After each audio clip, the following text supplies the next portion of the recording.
O que faremos agora? Essa certamente é a pergunta que toma o meu coração, a minha alma, sempre que estou diante de alguma dificuldade. O mesmo acontece com você. O interessante é que, às vezes, a solução do problema, a vitória, está no não fazer. Às vezes, a única coisa que eu preciso fazer é não fazer. E eu não sei como é o seu temperamento, mas para algumas pessoas não fazer nada é de fato o maior esforço que a sua alma pode, na verdade, dedicar. Não fazer, esperar, aguardar, silenciar, não responder. O texto bíblico que vamos ler, ele de alguma forma trata sobre isso. Lerei o texto do segundo livro dos Reis de Israel, no capítulo 6, versos de 13 a 17. Assim está escrito. O rei, e aqui eu fiz questão de identificá-lo, Ben-Hadad, ordenou: vão e descubram onde ele, e aqui é o profeta Eliseu, onde Eliseu está, para que eu mande capturá-lo. Então lhe informaram: Eliseu está em Dotã. Dotã era uma cidade pequena, provavelmente assim, uns 15 quilômetros da cidade de Samaria, capital do Reino do Norte. E aí o texto prossegue. Assim, certa noite, o rei da Síria mandou um grande exército com muitos carros de guerra e cavalos para cercar a cidade. Na manhã seguinte, o servo do homem de Deus se levantou bem cedo. Ao sair, viu que havia soldados, cavalos e carros de guerra por toda parte. Ai, meu senhor, o que faremos agora? Exclamou o servo. Não tenha medo, disse Eliseu, pois do nosso lado há muitos mais do que do lado deles. Então Eliseu orou: ó Senhor, abre os olhos dele para que veja. O Senhor abriu os olhos do servo e ele viu as colinas ao redor de Eliseu cheias de cavalos e carruagens de fogo. Amém. Eu acho tão interessante, irmãos, a vida de um profeta de Deus. Aquele que foi mestre do profeta Eliseu, o profeta Elias, ele profetizou uma seca que durou anos. E o curioso é que o primeiro a ser atingido pela seca foi ele mesmo. Com isso eu começo a perceber que a profecia, ela não poupa ninguém, nem mesmo o profeta de Deus. Eliseu parece caminhar na mesma direção. O texto sagrado vai me dizer que Eliseu ele foi usado para proteger a vida do rei de Israel. Mas agora, nesse texto do capítulo 6, era ele quem estava sob a ameaça de morte. Eu vou explicar-lhes o que aconteceu. A Bíblia diz que quando o rei da Síria estava em guerra contra Israel, ele consultava os seus oficiais e dizia: posicionaremos. Esta palavra na língua hebraica é quase dizendo assim: nós vamos ficar de tocaia, nós vamos levantar um acampamento, nós vamos erguer algumas tendas e vamos permanecer ali. Posicionaremos nossas tropas em tal lugar. De imediato, o homem de Deus advertia o rei de Israel: não se aproxime de tal lugar, pois os sírios planejam posicionar suas tropas ali. Consegue entender? Eliseu não frequentava a corte da Síria. Ele não participava dessas reuniões de planejamento militar. Mas Deus revelava no coração do profeta aquilo que era a estratégia, os planos do rei Ben-Hadad. E o que acontecia? Ele armava o acampamento, ele ficava de tocaia, mas o rei de Israel não passava por ali. Ben-Hadad começou a ficar extremamente irritado e começou a acusar os seus próprios soldados. E ele chegou a afirmar: há um espião dentro do nosso meio, participando das reuniões, porque não é possível. Como é que o rei de Israel consegue evitar todas as nossas estratégias, todos os nossos tocaias, todos os momentos? Nós não... precisa existir uma explicação. Foi exatamente por isso que o texto sagrado me diz que Eliseu começa a ser perseguido, porque de alguma forma consegue identificar que o problema é que em Israel havia um homem de Deus, chamado Eliseu, levantado pelo Senhor para proteger a vida do rei, do povo de Deus. Agora, o que me parece estranho, sabe, irmãos, é encontrar o Ben-Hadad do capítulo 5 e depois ler sobre a vida de Ben-Hadad no capítulo 6. É possível que sejam os mesmos personagens. Há até quem sugira que não, que deve ser ou deve ter sido um dos filhos do primeiro rei, porque muitos reis assumiram este nome. Mas eu acho muito estranho, porque no capítulo de número 5, o rei da Síria é um gentleman. É ele quem apoia, por exemplo, a ida de Naamã para o povo de Israel. E, na verdade, encontrar com o próprio profeta Eliseu. O que me chama a atenção é o fato de que as pessoas, elas agem conforme a necessidade. Estou dizendo algum absurdo? Você já percebeu que se você é útil ou for útil, então você tem valor. Mas se você deixou de servir, então é tratado como se não tivesse valor algum. É a sensação que eu tenho, irmãos. E aí eu volto a dizer-lhes, no capítulo 5, o que eu tenho é um rei extremamente gentil, cordial. Só para terem uma ideia, no capítulo 5, versículo 5, está escrito assim: então, o rei da Síria lhe respondeu, conversando com o general Naamã, aquele que teve todo o corpo tomado pela lepra, que mergulhou no rio Jordão por 7 vezes e então foi curado. A Bíblia vai me dizer que ele diz o seguinte: vá visitar o profeta. Quem é esse profeta, irmãos? O profeta Eliseu. Eu lhe darei uma carta de apresentação ao rei de Israel. E aí o texto prossegue.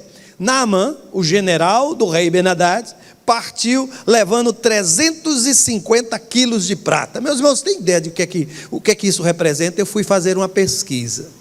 A depender da qualidade da prata, isso significa R$1.750.000, ou algo em torno de 3,5 milhões.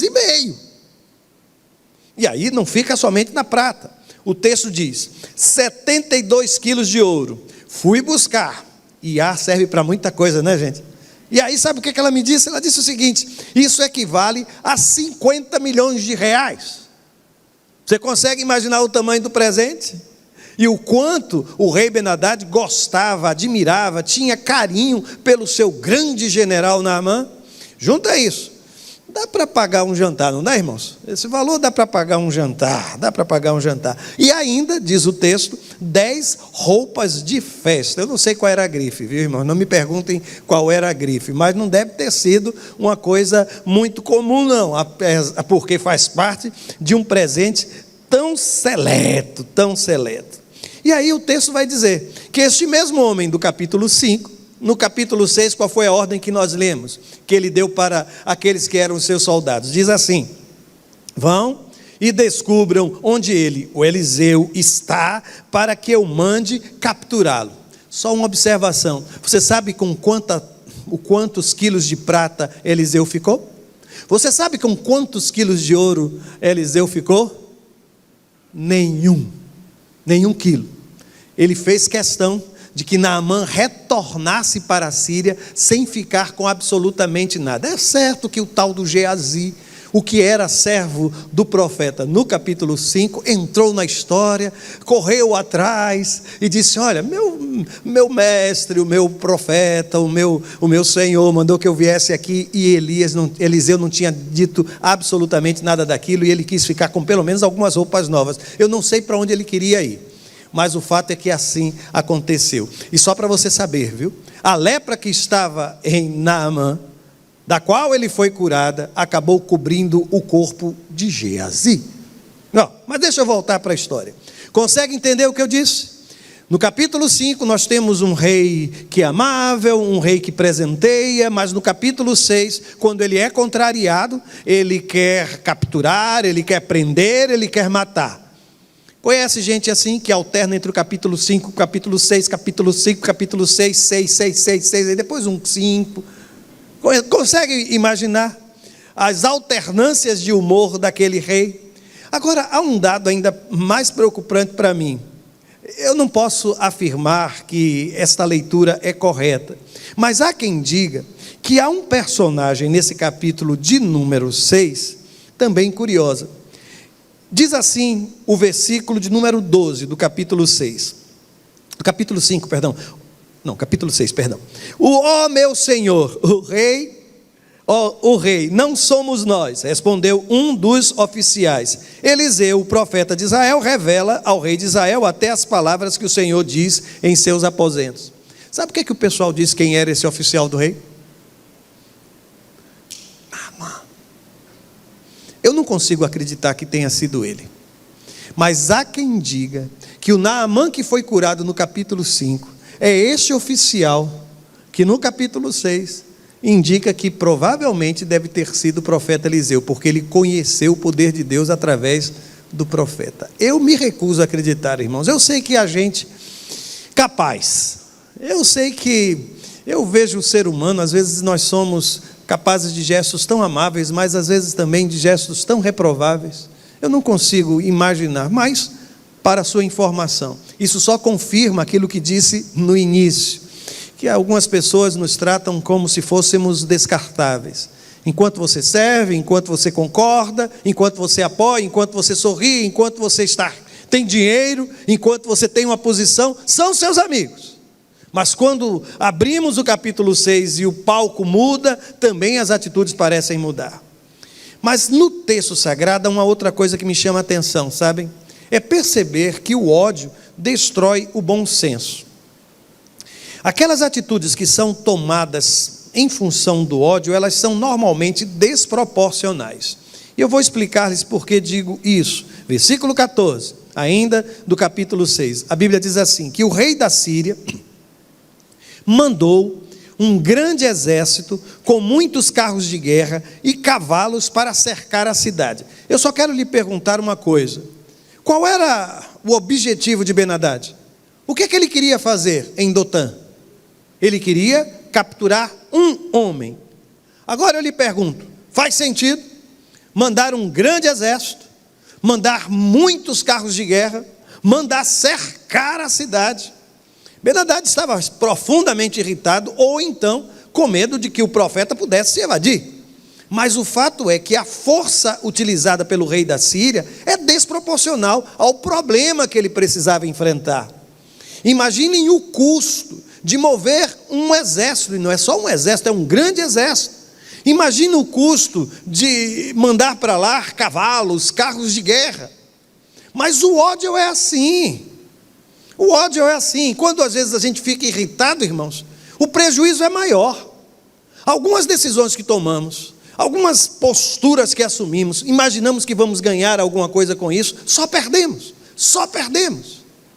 E lá estava uma cidade inteira cercada em função do ódio do rei da Síria. Mas se você me perguntar, como é então, pastor, que eu enfrento os problemas? O que eu devo fazer? Eu tenho aprendido que só existem duas maneiras de enfrentar um problema. E sabe quais são? Ou do jeito de Deus e todas as outras. Só existem duas formas. Ou você enfrenta um problema do jeito de Deus, debaixo da orientação de Deus, ou todas as outras reunidas em uma outra perspectiva de abordagem do problema. Por isso eu quero só lhe dizer, não troque aquela que é a orientação de Deus, a forma de Deus, aquilo que Deus quer, aquilo que Deus espera de você, por qualquer outra que seja alternativa. Porque nenhuma das alternativas que lhes são apresentadas, se elas não refletem o desejo de Deus, a vontade de Deus, não é a forma correta de abordar o problema, de enfrentar a dificuldade. Eu não sei que tipo de dificuldade você está enfrentando. Eu não sei se a sua cidade foi cercada, se você hoje não consegue encontrar nenhuma forma de sair do problema, de enfrentar o problema, de resolver aquela situação. Às vezes nós nos deparamos com situações semelhantes. E sabe qual é a pergunta que a gente faz? E agora o que é que eu vou fazer? E agora o que faremos? Como vamos resolver toda essa situação? Só que o texto, nos versos 15 e 16, para mim esses versos são preciosíssimos. A Bíblia diz o seguinte: primeiro, na manhã seguinte, o servo do homem de Deus se levantou bem cedo. Ao sair, viu que havia soldados, cavalos e carros de guerra por toda parte. E aí o que ele disse? Lembram-se? Ai, meu senhor, o que faremos agora? Exclamou o servo. Resposta do profeta Eliseu: não tenha medo, disse Eliseu. Eu vou voltar a fazer a leitura desses mesmos versos, somente para destacar algumas coisas. Primeiro, aquilo que lhe rouba o sono é o que controla a sua vida. Tem dormido? Tem alguém aqui que é meu companheiro de noite, de oração, de intercessão, e a gente não sabe o que fazer, e a gente se levanta, a gente faz uma coisa, a gente faz outra, a gente fica com medo de acordar a pessoa que está do lado, não é assim? Aquilo que me rouba o sono é aquilo que está de alguma forma me controlando, é aquilo que está se assenhorando, sabe? É aquilo que para mim é motivo até de não conciliar o sono. Eu estou dizendo isso porque é uma informação aqui preciosa. A Bíblia vai me dizer que na manhã seguinte, o servo do homem de Deus se levantou bem cedo. O que ele fez? O que aconteceu? Por que ele acordou bem cedo? Eu já ouvi alguém dizer que ele foi preparar o café do profeta. Eu não sei se isso é verdade. Eu não sei se ele foi preparar o café do profeta. Mas uma coisa é certa, ele não conseguiu dormir. E é provável que tudo isso tenha a ver com a movimentação do rei da Síria. O fato de que aquele era um momento extremamente tenso. Quem vive em ambiente de guerra não dorme. Quem vive em ambiente de conflito não dorme. E pode ser só marido e mulher num quarto. Ele finge que está dormindo, ela finge que está dormindo, mas passam a noite acordados. E um não quer que o outro veja, que o outro saiba que ele está sem conseguir dormir. Sem conseguir dormir. É por isso que quando eu vejo essa história, eu quem sabe, olho para este povo de Deus, olho para mim mesmo e me pergunto, o que é que está me roubando o sono?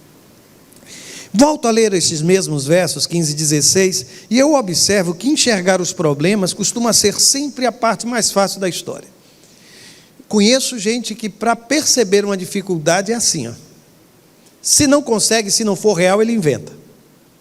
É uma dificuldade que só existe na cabeça dele, só existe na cabeça dela, mas é o bastante para transtornar tudo e todos. Perceber que existe um problema é muito fácil, irmãos, é muito fácil. Para isso a gente nem precisa, me desculpem, eu não estou querendo dizer nenhuma heresia, mas para descobrir problemas a gente nem precisa nem orar. Eles já se apresentam, eles já se levantam. As dificuldades, elas vêm sozinhas e ocupam a minha mente. O que acontece no texto sagrado? A Bíblia diz que aquele rapaz acordou cedo, e aí diz o texto, ao sair viu, botou o pé do lado de fora da casa, e a primeira coisa que ele viu, que foi? Foi aquele quadro. Diz, eu estou cercado, o exército da Síria agora tomou conta da cidade de Dotã, e aí ele fica apavorado, e vai procurar o profeta de Deus. Certas horas, sabem, saber o que não fazer é mais importante do que qualquer outra coisa, porque a pergunta daquele jovem, que eu não sei nem, provavelmente não foi o Geazi, por conta das dificuldades que surgiram com ele, talvez um outro servo, a Bíblia vai dizer que a resposta do profeta não atendeu absolutamente a expectativa do servo. Ele perguntou, o que é que nós vamos fazer? E agora o que é que nós vamos fazer? Lembram-se da resposta? Ele simplesmente olha para o rapaz e diz assim, não tenha medo. Não é o que você vai fazer, mas é controlar o seu coração. Não é tentar identificar qual é a resposta que eu vou dar. Primeira coisa, tira o medo. Todo e qualquer sentimento que vai lhe causar, sabe, vai lhe desestabilizar, vai desorganizar sua mente, sua percepção das coisas, é a primeira tarefa. É fazer a faxina na alma, fazer a faxina nos pensamentos, é tirar o medo, porque medo não abençoa, medo, eu nunca vi ninguém chegar a uma boa conclusão em função do medo, mas sim em função da orientação divina. Com isso eu não estou demonizando o medo, viu? Não estou, porque algumas vezes é uma bênção, não é? Porque a gente é mais cauteloso, a gente ora mais, a gente conversa mais, a gente amadurece mais uma decisão. Em algumas coisas, em alguns momentos sim, mas se tornar escravo do medo, nunca. Mas pastor, o que aconteceu depois? Simples, irmãos. Eu tenho aprendido, primeiro, que a fé, ela nos dá o sentimento de posse daquilo que nem existe ainda. Não aconteceu. Eu tenho um sonho, um desejo de ter uma casa. Você já começa, aí você já fala assim, minha casa, minha vida. Não, minha casa. Você já começa a chamar de minha. Você está com aquele sonho, aquela vontade, e você já começa a projetar, sabe, o futuro como realizar. Nem aconteceu, mas você já está vibrando. Nem aconteceu, mas você já começa a dizer, já estou aqui tão agradecido, porque eu tenho certeza que Deus vai me conceder. No texto sagrado, isso para mim é tão lindo, sabe? Porque a primeira coisa foi a declaração de fé, a confissão de fé. O profeta olha para o rapaz e diz assim, olha, tenha certeza de uma coisa. Eu não sei nem se o profeta já estava do lado de fora quando respondeu isso. Do nosso lado, há muito mais do que do lado deles. Eu quero que você repita comigo esse texto. Pode fazê-lo? Do nosso lado, há muito mais do que do lado deles. Quando é que você vai acreditar nisso? Quando é que você vai encarar as dificuldades, sabendo que você e Deus, vocês dois juntos já são maioria? Que só precisa, na verdade, você acreditar que Deus está ao seu lado, que Deus levantou gente para estar ao seu lado, que os anjos de Deus estão acampados ao redor da sua vida. Mas eu continuei a ler o texto, sabe o que é que eu percebi? É que nestas horas, a oração abre as portas daquilo que é sobrenatural, daquilo que os olhos não conseguem ver, daquilo que a minha percepção humana não consegue admitir. Por quê? Porque no texto está escrito assim, o profeta Eliseu ora pelo seu servo e diz, ó Senhor, abre os olhos dele para que veja. Está vendo essa criatura que está aí ao seu lado? E que parece não ter essa visão de fé para muitas coisas. Eu queria lhe dar uma sugestão. Ao invés de reclamar, reclamação, murmuração não abre os olhos de ninguém. Se você já percebeu, nessas horas, se você ficar insistindo, aí é que a criatura não enxerga. E tem gente que parece que é do contra. Se você quiser que ele vá para um determinado lado, você sugere o outro. Se você vai para um restaurante e tem ou carne ou peixe, você diz, eu quero peixe. Ele vai dizer, então eu quero carne. Tem gente que você tem que aprender a lidar, porque não é fácil. Mas os olhos espirituais da pessoa que está aí ao seu lado, só tem uma forma de você trabalhar com isso. Sabe qual é? Orando. Não é acusando, não é olhando para ele ou para ela dizendo, mas você sempre é assim. Você sempre enxerga o lado ruim das coisas. Você só vê problema, você só vê dificuldade. Eu posso fazer-lhe uma pergunta? Isso já mudou a forma daquela criatura, que pode ser a que está sentada ao seu lado? Só disfarça agora, faz aquela cara de paisagem, como se não estivesse entendendo absolutamente nada. Mas eu vou insistir. Você pode me dizer se isso já funcionou alguma vez na relação entre vocês?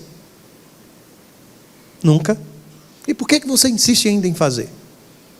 É nessas horas que eu fico pensando que Eliseu nos dá uma aula. Se você tem ao seu lado alguém que não consegue enxergar a vida com os olhos da fé, dobra seu joelho e ora, e diga, Senhor, abre os olhos desta criatura de Deus. Se não for suficiente os olhos, você diz, abre os olhos e os ouvidos para que essa criatura possa escutar. Se não for bastante, abre os olhos, os ouvidos e a boca para que ela possa declarar o Senhor como o Senhor de sua vida. Se não for bastante, vai cercando essa criatura. Porque quando o profeta faz isso, ele nos ensina um caminho, sabe, irmãos? Nos ensina um caminho de um Deus que, através da oração, ele coloca aquilo que é o sobrenatural diante dos meus olhos, diante dos seus olhos. E aqui, deixe-me dizer uma outra coisa.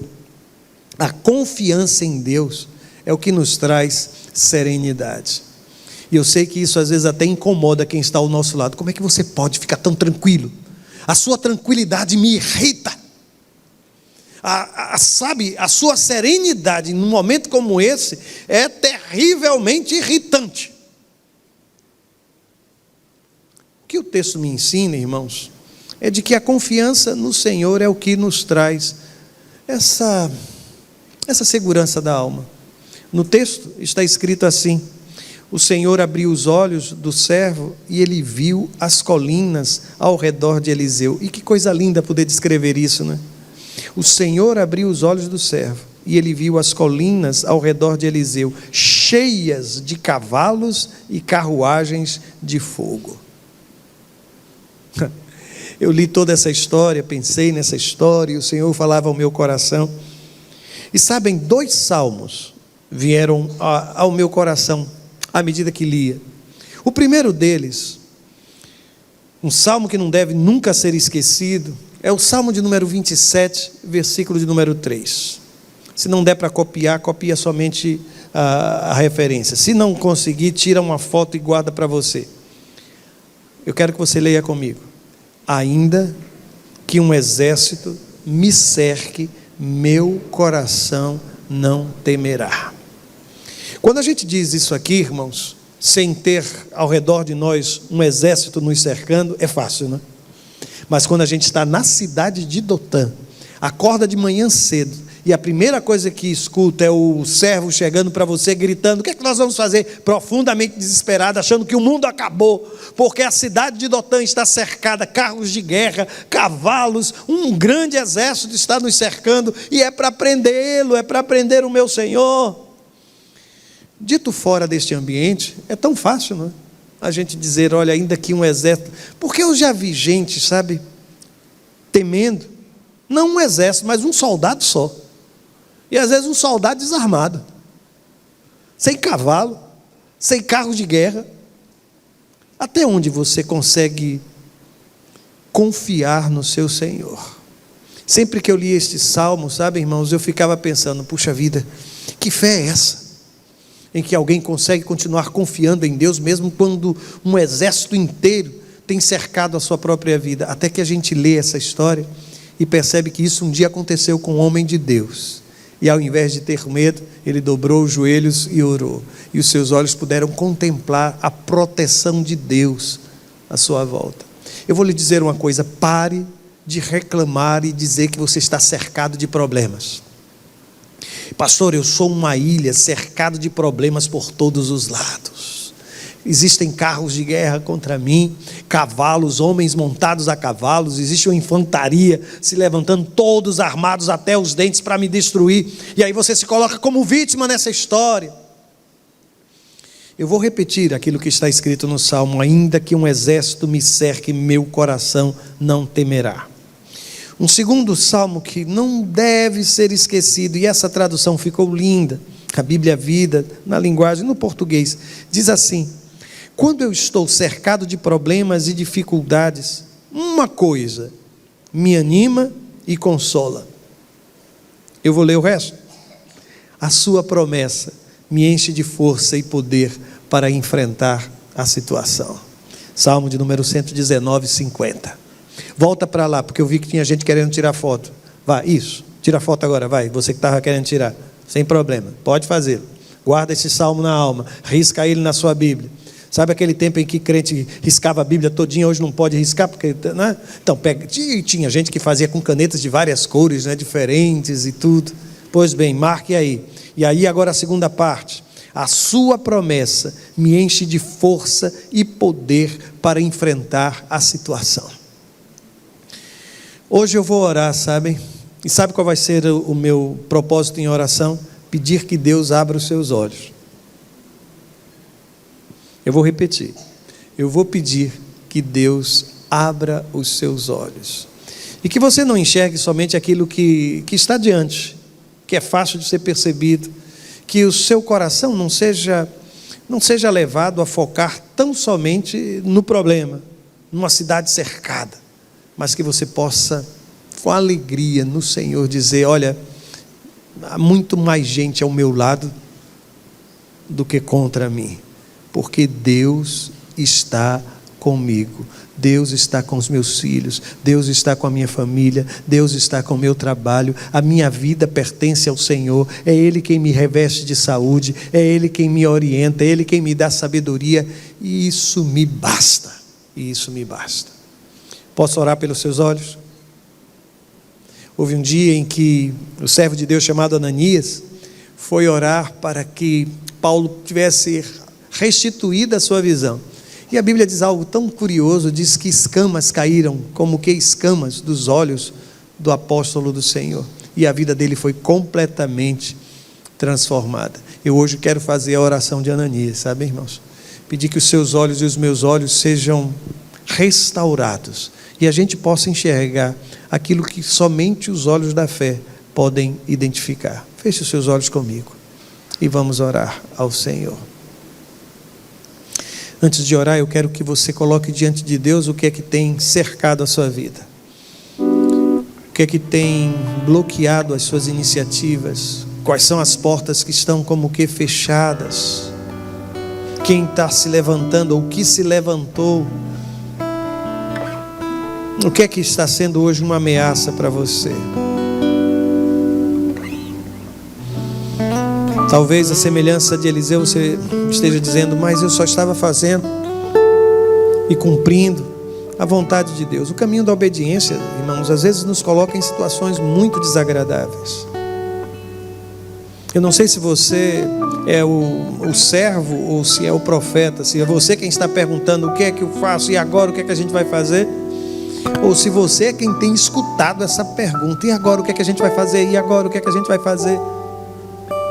A cada instante lhe pergunto, e espero que você tenha a resposta para tudo. Converse com Deus, apresente ao Senhor. E agora me permita orar. Que caiam, Senhor, neste momento por terra todas as escamas que impedem que os meus olhos e os olhos dos meus irmãos e irmãs possam enxergar os teus anjos acampados, o teu exército, Pai, os cavalos, as carruagens de fogo, Pai. Nos dá certeza que nós não estamos sozinhos, que o Senhor já providenciou o livramento. Nos dá certeza, Senhor, que nesta hora a única coisa que preciso fazer é descansar em Ti, é confiar na Tua graça. Dá-nos, ó Pai, esta serenidade mesmo em meio aos conflitos, meu Deus. Dá-nos a certeza de que fazer a Tua vontade vale a pena. É a única forma, é o único caminho, Senhor, a dependência da Tua graça. Se alguém entrou neste lugar, Senhor, com o coração pesado, a alma, ó Pai, pesada, entrou aqui ou veio a esta igreja em função de uma pergunta, e agora o que é que eu vou fazer? E veio a este lugar esperando resposta. Responde agora, Senhor, a este coração e mostra que ele não está sozinho, que ela não está sozinha, que o Senhor já tomou para si esta luta, Pai. Ajuda-nos nisso. É a oração que fazemos no nome de Jesus. Amém.